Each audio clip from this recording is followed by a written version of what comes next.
بسم اللہ الرحمن الرحیم۔ فیکٹ سٹی کے معزز ناظرین السلام علیکم۔ دوستو، انسانوں نے اس دنیا میں رہنے والے جانوروں سے یا تو بے انتہا پیار کیا ہے یا ان کے اوپر ظلم کی داستان رقم کی ہے۔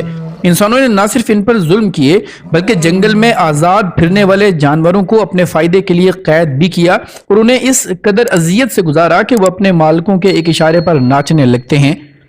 ان جانوروں کو قید کر کے اس قدر مارا جاتا ہے تاکہ یہ جانور اپنے مالک کی آنکھوں میں آنکھیں نہ ڈال پائیں اور اس کے اشاروں کو سمجھیں۔ بالکل ایسا ہی سرکس کے جانوروں کے ساتھ بھی ہوتا ہے۔ سرکس میں ٹکٹ لے کر جانے والے تو محض یہ دیکھتے ہیں کہ کس طرح یہ جانور اپنے مالک کے ایک اشارے پر پرفارم کرنا شروع کر دیتا ہے، لیکن یہ کوئی نہیں جانتا کہ یہ خطرناک خوفناک جانور کیسے حضرت انسان کے اشاروں کو بھی سمجھنے لگتے ہیں۔ اینیمل ڈیفینڈر انٹرنیشنل ایک ایسا ادارہ ہے جو جانوروں کو انسانوں کے مظالم سے بچاتا ہے اور یہ آرگنائزیشن پوری دنیا میں کام کرتی ہے۔ اکثر ممالک میں جانوروں کو سرکس میں استعمال کرنے پر پابندی ہے، لیکن آج بھی کچھ جگہوں پر یا تو یہ قانون ہے ہی نہیں، اگر ہے بھی تو اس پر بالکل بھی عمل درآمد نہیں کیا جاتا۔ اس آرگنائزیشن نے پیرو میں جا کر کام کیا اور ان کے اس مشن کے دوران انہوں نے دیکھا کہ ان جانوروں کو پردے کے پیچھے بہت مارا جاتا ہے۔ اس سے بڑھ کر یہ ظلم کیا جاتا ہے کہ ان جانوروں کے دانت اور ناخن بھی توڑ دیے جاتے ہیں تاکہ یہ جانور انسانوں کے مظالم سے تنگ آ کر ان پر حملہ نہ کر دیں۔ اس آرگنائزیشن کی محنت کی وجہ سے پیرو کی حکومت نے اپنے ملک میں ایک قانون بھی بنایا تاکہ ان جانوروں کو بچایا جا سکے، مگر وہاں کا قانون بھی بہت سے جانوروں کو سرکس میں کیے جانے والے مظالم سے نہ بچا سکا، کیونکہ اس قانون کے پاس ہونے کے بعد اکثر سرکس مالکان نے احتجاج کیا اور بہت سو نے تو اپنے جانور چھپا بھی دیے تاکہ ان کو ریسکیو ہی نہ کیا جا سکے، لیکن کسے معلوم تھا کہ اگر ان جانوروں کو آزاد کیا جائے تو ان کا کیا رد عمل ہوگا۔ اس آرگنائزیشن نے بھی ہار نہ مانی اور انہوں نے پولیس آفیسرز کو ساتھ لیا اور جگہ جگہ چھاپے مارنا شروع کر دیے۔ وہ جس بھی سرکس میں جاتے وہاں پر انہیں شدید مزاحمت کا سامنا کرنا پڑتا تھا۔ بہت سے تو یوں بھی کہہ دیتے تھے کہ جانور ان کے پالتو جانور ہیں اور ان کے لیے ایک فیملی ہیں۔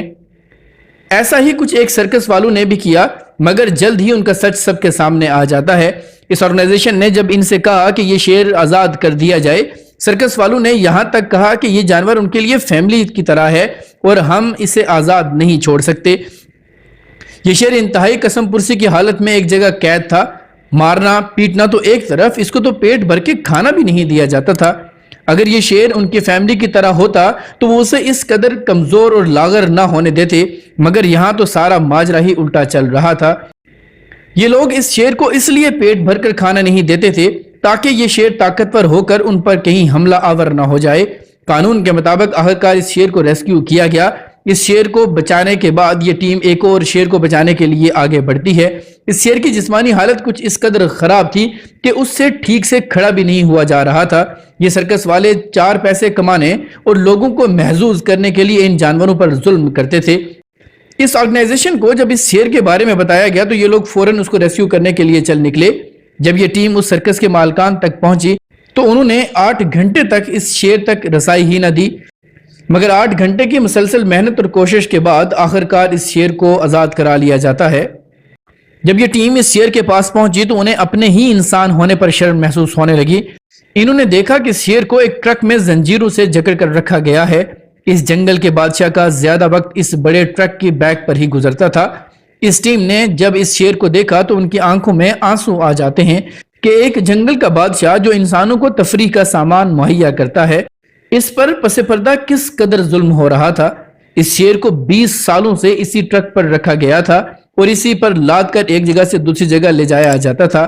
کافی بحث و تکرار کے بعد اس ٹیم کو آخرکار اس شیر تک جانے کا موقع مل ہی گیا۔ یہ لوگ چونکہ ٹرینڈ ہوتے ہیں اور اینیملز کے بیہیویئر سے اچھے خاصے انفارمڈ ہوتے ہیں، انہوں نے آگے بڑھ کر جب اس شیر کی زنجیریں کھولی تو یہ شیر خوش ہونے کے بجائے اتنا بے چین اور خوف میں مبتلا تھا کہ جیسے آج اس کی زندگی کا آخری دن ہو۔ اس شیر کے اس رویے کی وجہ یہ تھی کہ اس شیر کو بچپن سے ہی ایک مداری سے دوسرے مداری کے ہاتھ فروخت کر دیا جاتا تھا اور سرکس میں پرفارم کرنے کے لیے اس کو خوب مارا پیٹا جاتا تھا تاکہ یہ بندے کو دیکھ کر ہی ڈرنا شروع ہو جائیں۔ یہ شیر بھی انسان سے اس قدر خوفزدہ تھا کہ اسے اپنی آزادی بھی محسوس نہیں ہو رہی تھی۔